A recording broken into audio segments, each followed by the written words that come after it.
Hello friends, welcome to my channel homelyanu. ఈరోజు మీరు చూడబోయే రెసిపీ మునక్కాయ గుడ్లు మసాలా కర్రీ. ఇది రైస్తోనే కాకుండా రోటీతో కూడా తినడానికి చాలా బాగుంటుంది.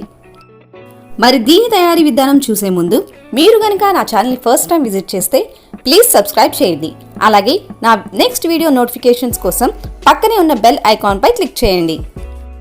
కర్రీ తయారీకి ముందుగా సిద్ధం చేసుకోవాల్సినవి ఉల్లిపాయ, పచ్చిమిర్చి ముక్కలు, ఉడికించిన గుడ్లు, మునక్కాయ ముక్కలు మరియు మసాలా పేస్ట్ కోసం కొబ్బరి, అల్లం, గసగసాలు, దాల్చిన చెక్క, లవంగాలు, ధనియాలు, యాలక్కాయలు, వెల్లుల్లిపాయలు మరియు జీడిపప్పు తీసుకొని ఈ విధంగా గ్రైండ్ చేసుకుందాం.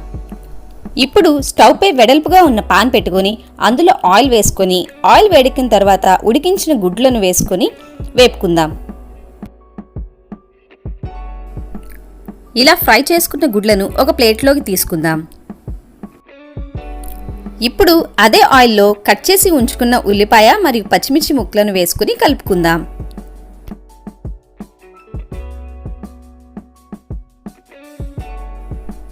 ఇప్పుడు ఇందులో మునక్కాయ ముక్కలు కూడా వేసుకుందాం.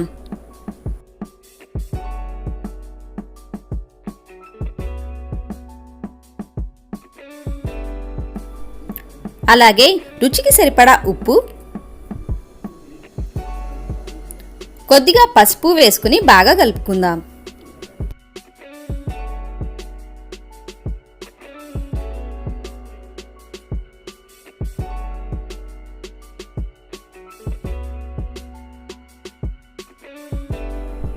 ఇవి కొంచెం మగ్గిన తర్వాత గ్రైండ్ చేసుకున్న మసాలా పేస్ట్ వేసుకుని పచ్చివాసన పోయే వరకు వేపుకుందాం.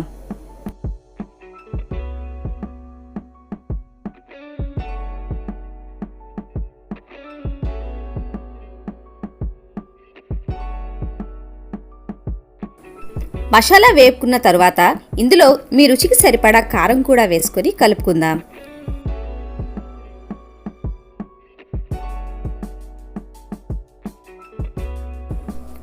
ఇలా కలుపుకున్న తర్వాత ఇవన్నీ మగ్గడానికి సరిపడా నీళ్లు వేసుకుని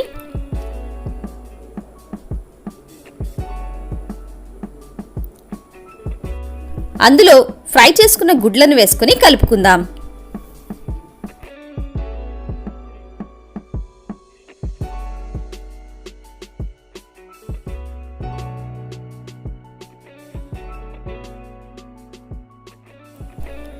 దీనిపై మూత పెట్టుకొని మధ్య మధ్యలో కూర మాడిపోకుండా కలుపుకుంటూ మగ్గించుకుందాం.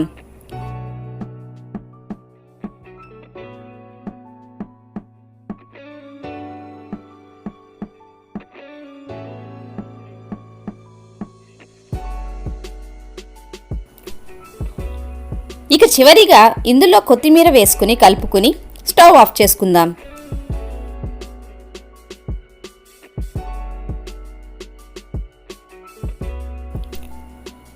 దీనిని సర్వింగ్ బౌల్లోకి తీసుకుని రైస్తో లేదా రోటీతో సర్వ్ చేసుకుంటే ఎంతో టేస్టీగా ఉండే మునక్కాయ గుడ్లు మసాలా కర్రీ తినడానికి తయారు.